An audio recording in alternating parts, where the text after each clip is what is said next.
നമസ്കാരം, ഞാൻ ഡോക്ടർ അനിൽ. പുതിയ വീഡിയോയിലേക്ക് നിങ്ങൾക്ക് ഇവർക്കും സ്വാഗതം. കേരളത്തിൽ ഒരു സ്ഥിരം ജോലി, കേരള സർക്കാരിൽ സ്ഥിരം ജോലി ആഗ്രഹിക്കുന്നവർക്ക് വേണ്ടിയുള്ള ഇൻഫർമേഷനാണ്.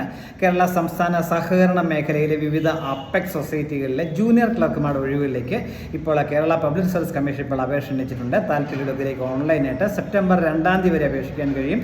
ഇതിലേക്ക് ഒഴിവുകളുടെ എണ്ണം പറഞ്ഞിട്ടില്ല, പ്രതീക്ഷിക്കുന്ന ഒഴിവുകൾ എന്നാണ് പറഞ്ഞിട്ടുള്ളത്. ഇതേക്കുറിച്ചുള്ള കൂടുതൽ കാര്യങ്ങളാണ് ഈ വീഡിയോയിൽ ഞാൻ ഷെയർ ചെയ്യുന്നത്. കാര്യങ്ങളൊക്കെ നിങ്ങൾ പൂർണ്ണമായിട്ടും മനസ്സിലാക്കാൻ വീഡിയോ മുഴുവനായിട്ട് കാണുക. എലിജിബിൾ ആയുള്ള കൂട്ടുകാർക്ക് ഷെയർ ചെയ്ത് കൊടുക്കുകയും ചെയ്യുക, അവർക്കും അപ്ലൈ ചെയ്യാനുള്ള അവസരം ലഭിക്കട്ടെ. ആദ്യമായിട്ടാണ് ചാനൽ കാണുന്നുണ്ടെങ്കിൽ ഇതുപോലെ ഇൻഫർമേഷൻസ് ഒക്കെ ഇനിയും ലഭിക്കാനായിട്ട് നിങ്ങൾ ഈ ചാനൽ സപ്പോർട്ട് ചെയ്യാനും മറക്കരുത്. ഇതിൻ്റെ വിശദാംശങ്ങൾ നമുക്ക് പരിശോധിച്ച് നോക്കാം. ഈ നോട്ടിഫിക്കേഷൻ്റെ കാറ്റഗറി നമ്പർ 090/2026 എന്നുള്ളതാണ്. ഓൺലൈനായിട്ട് വേണം അപേക്ഷിക്കാനായിട്ടുള്ളത്. അതിലേക്ക് 2026 സെപ്റ്റംബർ 2 വരെ നിങ്ങൾക്ക് ഓൺലൈനായിട്ട് അപേക്ഷിക്കാൻ കഴിയും. ശമ്പള സ്കെയിൽ പറഞ്ഞിട്ടുള്ള 17,400 മുതൽ 46,450 എന്ന സ്കെയിലായിരിക്കും ശമ്പളം ലഭിക്കുക. പോസ്റ്റിൻ്റെ പേര് ജൂനിയർ ക്ലർക്ക് എന്നുള്ളതാണ്. യോഗ്യത പറഞ്ഞിട്ടുള്ളത് ബിരുദം ഉണ്ടായിരിക്കുക, ഏതെങ്കിലും വിഷയത്തിൽ ബിരുദം. അതോടൊപ്പം JDC junior diploma in corporation അല്ലെങ്കിൽ HDC ആൻഡ് BM ഉണ്ടായിരിക്കുക. അല്ലെങ്കിൽ BCom കോർപ്പറേഷൻ ഉള്ളവർക്ക് അപേക്ഷിക്കാൻ കഴിയും. അല്ലെങ്കിൽ കേരള അഗ്രികൾച്ചർ യൂണിവേഴ്സിറ്റി നടത്തുന്ന BSc corporation and banking course പാസ്സായവർക്ക് അപേക്ഷിക്കാൻ കഴിയും. ഈ 3 കോഴ്സുള്ളവർക്ക് ഇതിലേക്ക് അപേക്ഷിക്കാൻ കഴിയും. പ്രായം പറഞ്ഞിട്ടുള്ള 18 വയസ്സിനും 44 വയസ്സിനും ഇടയിലുള്ളവർക്കാണ് അപേക്ഷിക്കാൻ കഴിയുക. SC ST-ക്കാരെ കണ്ടതിൽ 5 വർഷവും OBC-ക്കാർക്ക് 3 വർഷവും ഉയർന്ന പ്രായപരിധി ഇളവ് ലഭിക്കും. എല്ലാ കാര്യങ്ങളും പ്രത്യേകം ഏറ്റവും ഉയർന്ന പ്രായപരിധി മാക്സിമം 50 വയസ്സ് കഴിയാൻ പാടില്ല എന്ന് പറഞ്ഞിട്ടുണ്ട്. കാര്യം പ്രത്യേകം ഓർമ്മിക്കുക. അതോടൊപ്പം ശ്രദ്ധിക്കേണ്ടത്, നിങ്ങൾ കേരള PSCക്ക് ആദ്യമായിട്ടാണ് അപേക്ഷിക്കുന്നത്, ഒരു 1 ടൈം രജിസ്ട്രേഷൻ പൂർത്തിയാക്കേണ്ടതായിട്ടുണ്ട്. അങ്ങനെ ചെയ്തവർക്ക് മാത്രമേ ഇതിലേക്ക് അപേക്ഷിക്കാൻ കഴിയുള്ളൂ. അതിനായിട്ട് നിങ്ങൾ കേരള PSC വെബ്സൈറ്റായ www.keralapsc.gov.in സൈറ്റിൽ പോവുക.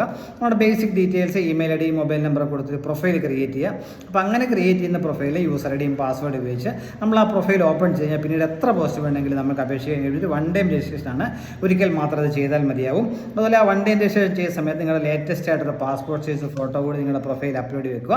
6 മാസം ഇടത്തിലെ ഫോട്ടോ ആയിരിക്കണം. അപ്പോൾ ആ ഫോട്ടോയുടെ അടിയിൽ നിങ്ങളുടെ പേരും ഫോട്ടോ എടുത്ത തീയതിയും കൂടെ രേഖപ്പെടുത്തണമെന്നും പറഞ്ഞിട്ടുണ്ട്. ഇങ്ങനെ നമ്മൾ ഒരിക്കൽ അപ്ലോഡ് ചെയ്യുന്ന 10 വർഷത്തേക്ക് തന്നെ വാലിഡിറ്റി ഉണ്ടായിരിക്കും എന്ന കാര്യം കൂടി ഓർമ്മിക്കുക. അതോടൊപ്പം നിങ്ങളുടെ ആധാറൊക്കെ ഉണ്ടെങ്കിൽ അതിൻ്റെ കോപ്പിയും കൂടി നമ്മുടെ പ്രൊഫൈൽ അപ്ലോഡ് വെച്ച് കഴിഞ്ഞാൽ ഒരു ID പ്രൂഫായിട്ട് നമുക്ക് ടെസ്റ്റ് എഴുതാൻ പോകുന്ന സമയത്ത്, ഇൻ്റർവ്യൂ പോകുന്ന സമയത്തൊക്കെ വിനിയോഗിക്കാൻ പറ്റുമെന്ന കാര്യം കൂടി ഓർമ്മിക്കുക. അതുപോലെ തികച്ചും സൗജന്യമായിട്ട് നിങ്ങൾ കേരള PSCക്ക് അപേക്ഷിക്കാൻ പറ്റും. അപേക്ഷാ ഫീസൊന്നുമില്ല, തികച്ചും സൗജന്യമായിരിക്കും എന്ന കാര്യം ഓർമ്മിക്കുക. സത്യസന്ധമായ വിവരങ്ങളൊക്കെ നൽകാൻ പ്രത്യേകം ശ്രദ്ധിക്കുക. ഏതെങ്കിലും കാരണവശാൽ നമ്മൾ കൊടുത്തിരിക്കുന്ന വിവരങ്ങൾ തെറ്റായ വിവരങ്ങൾ നൽകാൻ പിന്നീട് അത് കണ്ടുപിടിക്കപ്പെട്ട് നമ്മുടെ കാൻഡിഡേറ്റ്സിനെ നഷ്ടപ്പെടാവുന്ന കാര്യം കൂടി ഓർമ്മിക്കുക. അതോടെ അപേക്ഷ സമർപ്പണത്തിന് ശേഷം അതിൻ്റെ ഒരു പ്രിൻ്റ് ഔട്ട് എടുത്ത് വെച്ച് കഴിഞ്ഞാൽ നമ്മുടെ പിന്നീട് ഇതുമായിട്ട് ബന്ധപ്പെട്ട എന്തെങ്കിലും ആവശ്യത്തിന് കേരള PSCയോട് ബന്ധപ്പെട്ട ആവശ്യം വന്നു കഴിഞ്ഞാൽ പ്രയോജനം ചെയ്യും. അതിനായിട്ട് നമ്മുടെ പ്രൊഫൈൽ ഉണ്ടാക്കിയ പ്രൊഫൈൽ ഓപ്പൺ ചെയ്യുക. മൈ ആപ്ലിക്കേഷൻസ് എന്ന ലിങ്ക് ക്ലിക്ക് ചെയ്ത് കഴിഞ്ഞാൽ അതിൻ്റെ കോപ്പി എടുത്ത് സൂക്ഷിക്കാനായിട്ട് നമുക്ക് പറ്റുമെന്ന കാര്യം കൂടി ഓർമ്മിക്കുക. അതോടൊപ്പം ഈ ഇതുമായിട്ട് ഈ സെലക്ഷനുമായിട്ട് ബന്ധപ്പെട്ട റിട്ടേൺ ടെസ്റ്റോ OMR ടെസ്റ്റോ ഓൺലൈൻ ടെസ്റ്റോ ഒക്കെ ഉണ്ടെങ്കിൽ നമ്മൾ എഴുതാൻ റെഡി ചെയ്ത ഒരു കൺഫർമേഷൻ കൂടെ കൊടുക്കേണ്ടതായിട്ടുണ്ട്. അത് ആവശ്യപ്പെട്ട സമയത്ത് നിർബന്ധമായും അത് കൊടുത്തിരിക്കണം. പിന്നെ പ്രത്യേകം ശ്രദ്ധിക്കുക, ഇതിൻ്റെ ഡേറ്റ്, പരീക്ഷയുടെ തീയതി, അതുപോലെ സിലബസ് ഒക്കെ നമ്മുടെ ഡേറ്റ് വരുന്ന സമയത്തായിരിക്കും വരുന്ന കാര്യം പ്രത്യേകം ശ്രദ്ധിക്കുക. താല്പര്യമുള്ളവർ സെപ്റ്റംബർ 2 മുമ്പ് അപേക്ഷിക്കുക. www.keralapsc.gov.in സൈറ്റ് വഴി ഇതിലേക്ക് അപേക്ഷിക്കാൻ കഴിയും. ഈ അവസരം താല്പര്യമുള്ളവർ പരമാവധി വിനയപ്പെടുത്തുക. Thank you.